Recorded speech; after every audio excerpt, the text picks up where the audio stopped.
trip to knock on those 40 doors 3 or 4 times, we need you to find 2 other people who will do the same thing. And if you do that, and you do it well, and we don't need you to just do that in Milwaukee, we need you to do that all over the country. I want to just finish up by talking about 2 other things. I want to go back to your generation for a minute. In my generation, a lot of marketing we do is based on things that went on, not surprisingly, when I was your age and we were growing up and forming our political persona. I gave you the figures about how you all voted. What I didn't tell you was that there's a huge difference in one way. First of all, a small difference, which is kind of fun. You all don't register as Democrats. You vote heavily Democratic, but you register as independents or no party, which is very good because it makes us earn your vote every single time. We can't automatically assume you vote Democrat. That's a very good thing in the political system. But the most interesting thing is this. When I was a college freshman in 1968, and Martin Luther King was assassinated, I lived through that. And today, Martin Luther King is a historical figure. Some of you may take a course on him, but most of you hear about this stuff for a week and on we go to the next thing. It was 13 years between the Montgomery bus boycott and the time the final civil rights bill, the voting rights bill was passed, was signed by President Johnson. 13 years. Not every one of those 13 days in those 13 years was a great day for Dr. King and his folks. Political change does not happen in one election. I'm living proof of that. I didn't win the first time. Did I quit and go home and write my memoirs? Hell no. I got right back here. There was a reason I was doing it, and it wasn't about being president of the United States, although I would have liked that. It was about changing America, and you don't change America unless you do it the way that Dr. King did it, one day at a time, and when you get knocked down, you get right up again, and you keep going and going and going until you win.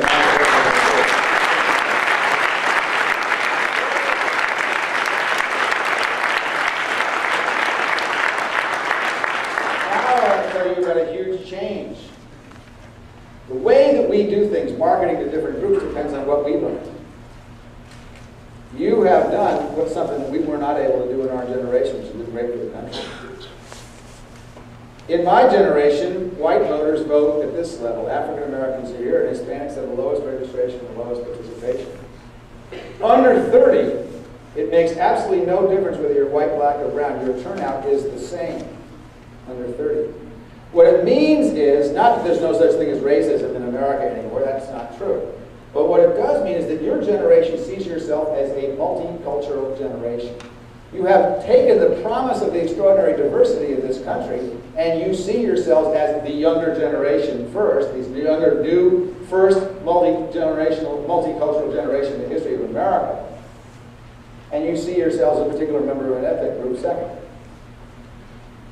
That is critically important because there is something in politics called the meta-message. It's the message of a campaign that's sort of above the speeches and the debates and the television advertising. It's kind of the insight that you get just from the visuals and the feeling of campaigns.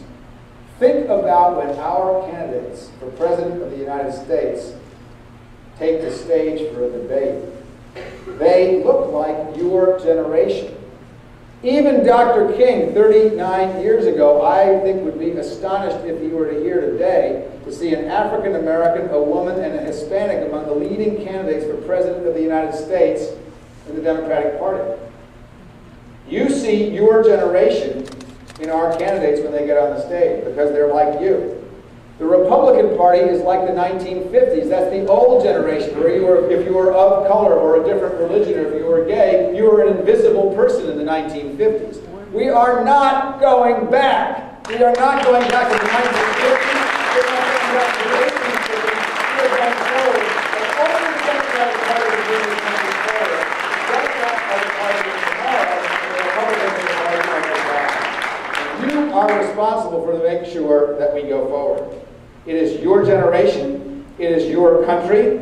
You will soon to be moving the levers of power in the country, first at the ballot box and then in positions of responsibility. And you have an obligation to the world to stand up for this country. Because the only two jobs that really matter for the next president are, one, healing America. After 15 or 20 years of ugly, divisive, race-based, hate-baiting politics, we need to heal this country.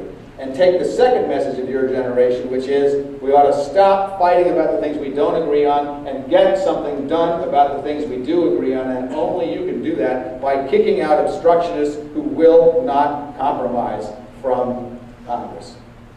Secondly, the next job of the next President of the United States is to restore American moral authority in the world. It is not an accident that nothing has been done about the situation in the Middle East or in so many other places. Because if you have no moral authority, you can't bring people together.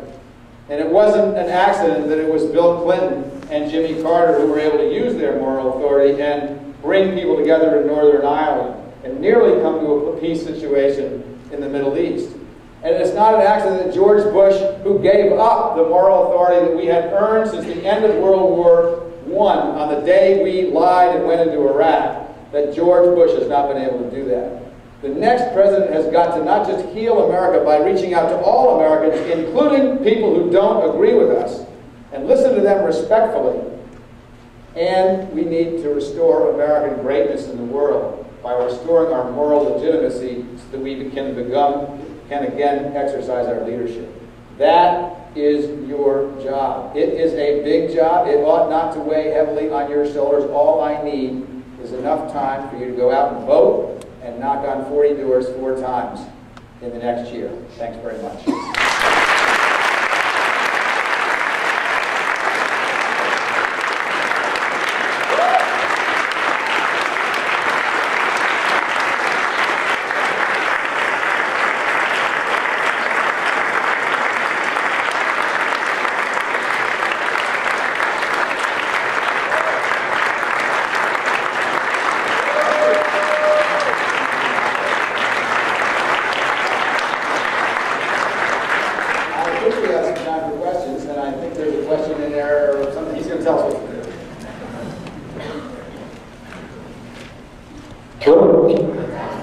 Ready to some questions now? And the first question is from Clara Dugan, so could you please stand up? So she is. She's a nursing major, and her question is, does it benefit the Democrats to talk about the fact that the next president will appoint 3 Supreme Court judges? I think it does benefit us to talk about the next president will support appoint 3 court judges. Very few people vote on that. I know it's very important. It's going to be the lasting legacy of George Bush, for better or for worse. And it is an important issue, but most people do not vote on Supreme Court justices. They vote on, actually they vote on values. They want to know what our values are. I think we ought to spend a lot more time talking about our values and a lot less time talking about issues. The American voters are very smart, much smarter than most political consultants in Washington think they are. And they know that they can't foresee every circumstance that's going to happen over the next 8 years. And they know that even the president-elect can't foresee all those things. So what they want to know is what kind of human beings are we? And that's the most important thing. And from that stems the kind of people we're going to appoint to the Supreme Court, stems whether we'll lie to the American people or not about things like Iraq, stems how whether we have the competence to deal with something like Katrina. So values matter a lot. We need to spend a lot of time talking about